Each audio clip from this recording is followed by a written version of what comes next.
એકદમ નવી રીતે આજે આપણે ગુજરાતીઓની ફેવરિટ મીઠાઈ બનાવીશું। શિયાળામાં તો દરેકના ઘરમાં બનતી જ હોય છે। આ મીઠાઈ એટલી સોફ્ટ તૈયાર થાય છે કે નાના બાળકોથી લઈ વડીલો બધા ખાઈ શકે એ રીતની મીઠાઈ તૈયાર થાય છે। આજની રેસીપી ચાલુ કરીએ। સૌથી પહેલાં વાટકીના માપ પ્રમાણે 1 વાટકી શીંગ લીધી છે। તમે ઘરમાં રહેલી કોઈ પણ 1 વાટકી સેટ કરી લો। અડધી વાટકી ખાંડ લીધી છે।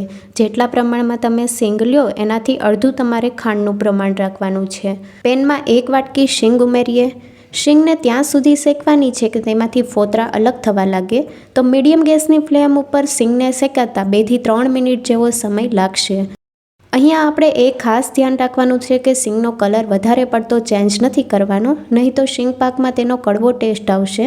મીડિયમ ગેસની ફ્લેમ ઉપર શીંગને શેકાતા 3 મિનિટ જેવું થઈ ગયું છે અને શીંગને તમને નજીકથી બતાવું તો શીંગ 2 ભાગમાં ડિવાઈડ થઈ ગઈ છે અને ફોતરા પણ સહેલાઈથી અલગ થવા લાગ્યા છે।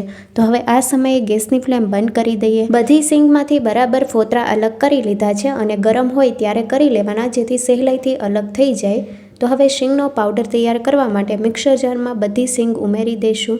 જો અહીંયા તમે વધારે પ્રમાણમાં લેતા હોય તો તમારે થોડી શીંગ ઉમેરીને બરાબર પાવડર તૈયાર કરી લેવાનો, એકસાથે નહીં ઉમેરવાની। અહીંયા એ ખાસ ધ્યાન રાખવાનું છે કે મિક્સરને પલ્સ મોડ ઉપર એટલે કે ચાલુ બંધ કરતા જઈને ફેરવવાનું છે, એકસાથે નથી ફેરવવાનું, નહીં તો શીંગમાંથી તેલ છૂટું પડવા લાગશે। શીંગનો એકદમ કોરો પાવડર તૈયાર થઈ ગયો છે। તો આ રીતનો આપણે કોરો પાવડર તૈયાર કરવાનો છે। તૈયાર કરેલો પાવડર મિક્સિંગ બાઉલમાં ઉમેરીએ। આ મીઠાઈને એકદમ રીચ બનાવવા માટે અહીંયા આપણે 1/4 કપ એટલે કે 4 મોટી ચમચી જેટલો મિલ્ક પાવડર ઉમેરીએ। મિલ્ક પાવડર ઉમેરવાથી આ બરફી મોંમાં મૂકતા પીગળી જાય એવી તૈયાર થાય છે અને સાથે એકદમ માવા જેવો ટેસ્ટ પણ આવે છે। બરાબર મિક્સ કરી લઈએ। જો આ સમયે તમારે ફ્લેવર માટે એલચી પાવડર ઉમેરવું હોય તો તમે એ પણ ઉમેરી શકો છો। મિલ્ક પાવડર આ સમયે ઉમેરી દેવાનો, જેથી મિલ્ક પાવડરમાં જે ગાંઠા વળે એ પણ નહીં વળે અને પાવડર સાથે બરાબર મિક્સ થઈ જશે। શીંગ પાક માટેનું મિક્સર રેડી છે। તો હવે ચાસણી તૈયાર કરી લઈશું। ચાસણી બનાવવા માટે પેનમાં અડધી વાટકી ખાંડ ઉમેરીએ। ખાંડનું પ્રમાણ તમે તમારા ટેસ્ટ મુજબ ઓછું વધારે કરી શકો છો। ખાંડથી અડધું પાણી ઉમેરીને ધીમા ગેસ ઉપર ખાંડ પીગળે ત્યાં સુધી થવા દઈએ। અહીંયા એ વાતનું ખાસ ધ્યાન રાખવાનું છે કે ગેસની ફ્લેમ હાઈ નથી કરવાની। જો હાઈ ગેસની ફ્લેમ ઉપર કૂક કરશો તો પાણીનું પ્રમાણ ઓછું છે અને પાણી બળી જશે। ખાંડ બરાબર પીગળી ગઈ છે તો હવે ગેસની ફ્લેમ મીડિયમ ટુ લો કરી દઈએ અને અહીંયા આપણે ખાંડને ત્યાં સુધી કૂક થવા દેવાની છે કે ઘાટા તારની ચાસણી તૈયાર થાય। તો થોડી વાર માટે કૂક થવા દઈશું। હવે ખાંડની ચાસણી થોડી ઘટ્ટ થવા લાગી છે તો તાર ચેક કરી લઈશું। આ સમયે ગેસની ફ્લેમ બંધ કરી દીધી છે અને થોડી ચાસણી આપણે આંગળી અને અંગૂઠાની મદદથી આ રીતે લઈને જોઈએ તો એક ઘાટા તારની ચાસણી તૈયાર થાય છે। ચાસણીને હલકી ઠંડી થવા દઈશું। હલકી ઠંડી થઈ જાય એ પછી તૈયાર કરેલો શીંગનો પાવડર ઉમેરી દઈએ અને મિક્સ કરી લઈએ। આ સમયે ગેસની ફ્લેમ બંધ છે। ચાસણી સાથે પાવડરને બરાબર મિક્સ કરી લીધો છે। હવે ગેસની ફ્લેમ ચાલુ કરી દઈશું। ખાંડની ચાસણી સાથે શીંગનો પાવડર બરાબર મિક્સ થઈ ગયો છે। હવે શીંગ પાક લાંબા સમય સુધી એકદમ સોફ્ટ અને મોઇસ્ટ રહે એ માટે આપણે 1 મોટી ચમચી ઘી ઉમેરીએ। ઘીને બરાબર મિક્સ કરી લઈએ અને અહીંયા આપણે મિક્સરને ત્યાં સુધી કૂક થવા દેવાનું છે કે તે પેનની સપાટી છોડવા લાગે। તો થોડી વાર પછી તમે જોઈ શકો છો પેનની સપાટી છોડવા લાગ્યું છે। ગેસની ફ્લેમ બંધ કરી દઈશું।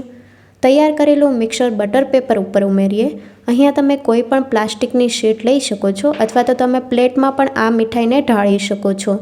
અહીંયા આપણે રોલ શેપમાં બનાવીએ છીએ। બટર પેપરને ઘીથી ગ્રીસ કરી લીધું છે અને મિક્સર હલકું ઠંડુ થાય એ પછી આપણે આ રીતે રોલના શેપમાં તૈયાર કરી લઈશું। તો બહુ વધારે ઠંડુ નથી થવા દેવાનું, હલકું ગરમ હોવું જોઈએ, ત્યારે જ આપણે આ મીઠાઈને સેટ કરી લઈશું। તો બરાબર રોલ તૈયાર કરી લીધો છે। મીઠાઈનો લુક વધારવા માટે અહીંયા મેં પિસ્તાની કતરંગ ઉમેરી છે। તમે તમારી પસંદગી મુજબ કોઈ પણ ડ્રાયફ્રૂટ ઉમેરી શકો છો।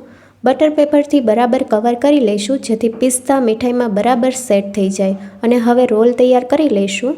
મીઠાઈને રૂમ ટેમ્પરેચર ઉપર 2 થી 3 કલાક માટે સેટ થવા દઈશું જેથી બરાબર સેટ થઈ જાય। લગભગ 2 થી 2.5 કલાક જેવું થઈ ગયું છે અને હવે આપણે બટર પેપરમાંથી રોલને બરાબર કાઢી લઈશું।